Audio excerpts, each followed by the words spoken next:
I was demobilised. I was wounded in 1944 and I didn't get back to the front, and I finished up over here, and I was not demobilised until June of 1946.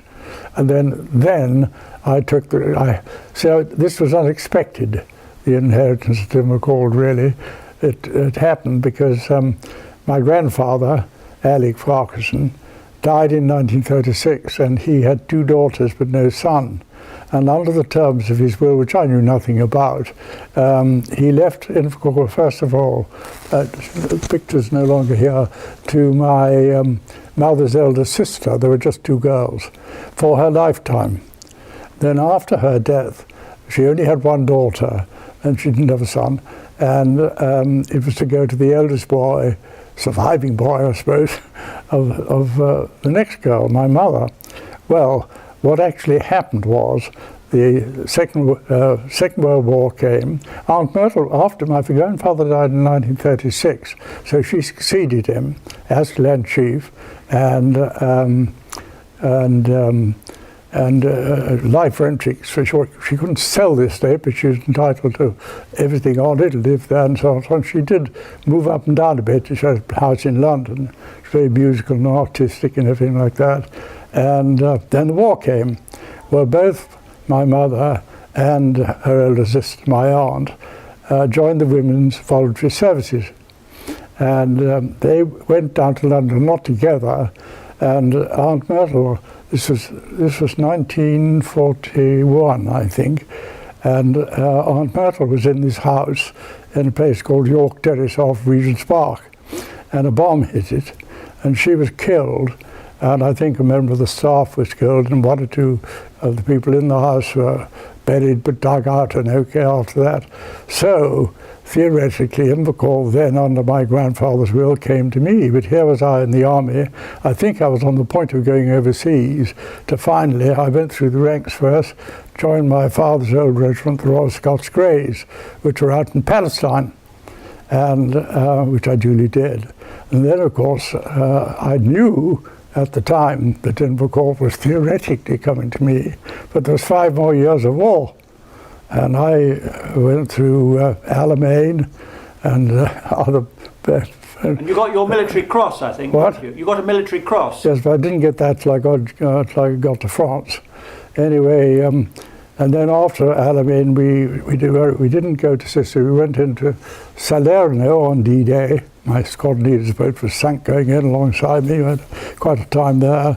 And then we were I was adjutant briefly, but I went back into the front line. And we came back then. The regiment hadn't been home for a number of years, since before the war. And we came back, everybody went on leave. We left everything in Italy behind. We had new equipment, new tanks, new everything. And we went into Normandy on D+1. And then I got wounded in July near a place called Caen. And then I came back, and I was in hospital for a long time, came out, and then I finished up the war over here. But then by this time I knew that Invercauld was going to be mine, but nothing had happened here really for a very long time, because it was run by, well, my father was one of the trustees, but he was down in Yorkshire and all this, and there was a land agent, of course, G.D. Mingers, looking after the place and so on here in the meantime. So not much had happened. I mean, for instance, there was no modernisation anywhere. Cottages, if they had water, it was a tap. No inside sanitation, no electricity, except the places that had or made their own, like the castle and Invercauld House, which was not a very modernised electricity. It made it, but so a lot to be done, and so that was when we started trying to do things. And Braemar Castle, in those days, was usually on lease. And it continued to be on lease in my time. I mean, I remember being told about the stories of days gone by. My grandfather, on occasion, I think, did occasionally come here, but he, rather like me, found it necessary to let the castle out. And so the big house where he's owned at Invercauld was also on lease in those days. So he sometimes was down at Cluny Cottage. And so I don't, anyhow, stories of the old days here at the castle, well, I was told by all sorts of people, I don't know the real inside stories, for instance, Seton Gordon, who was an old friend of mine, that a lady called Princess Doldaguruki used to take the castle. And I think her father was a very wealthy man and owned a fishing trawler fleet. And she married a Russian prince. I should imagine a rather a penniless one. I don't think he was seen much on the side. And at any rate, she entertained very handsomely. And I know Seton Gordon stayed here in those days with her. And similarly, like in my time, the same sort of situation went on. For instance, John Treadsma was here. In fact, I believe that he was the son of Buchan, John, the famous author, and his wife was a local MP up here in the northeast. And I think one of the children, I don't know if she was actually born in the castle, but was born at the time in the castle. And I believe one of the local ladies from the village, Mrs. Begg, also had a child born here when she was serving as one of the helps in the castle. So those are the sort of days when the castle was on lease. And then gradually as time went by, well, the first thing that happened, it wasn't on lease at this particular moment, was after the King died in 1952, and everybody was a bit worried that the Queen Mother was very well much loved and respected, might go into retreat rather in her sort of in her widowhood. And she was a great friend of my Aunt Doris, a schoolhood friend and all that, and Uncle Clare, who had a place up at the house in Norton Gate, near where the Castle of May was, and that's why she fell in love with it. And Julie bought it and made it her own home, the only place she really owned at all through the whole of her life. And anyhow, at this moment, this particular moment, the Queen obviously was now in residence at Balmoral. So the Queen Mother was going to be at Birk Hall, but it was considered that Birk Hall really wasn't quite, there had to be alterations and extensions a bit to make it more suitable, ready for the Queen Mother. So this was duly in process of being done. But you know what builders are like. Of course, when it came to the time of year, she used to go up to the Castle of May and then down here when she would be coming here. It wasn't going to be ready in time for her. So SOS, what was going to happen?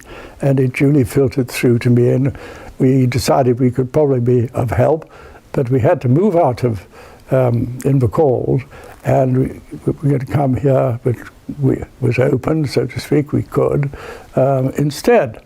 But we had one weekend to clear out. And we had I remember we had some American guests, Julie, I think they were coming from Hawaii, in fact. And so it was a busy weekend trying to leave things tidy and everything over there, come into here and get ready and prepared, with bedrooms and everything super prepared. Of course, we had a certain amount of staff ready for our guests to come in.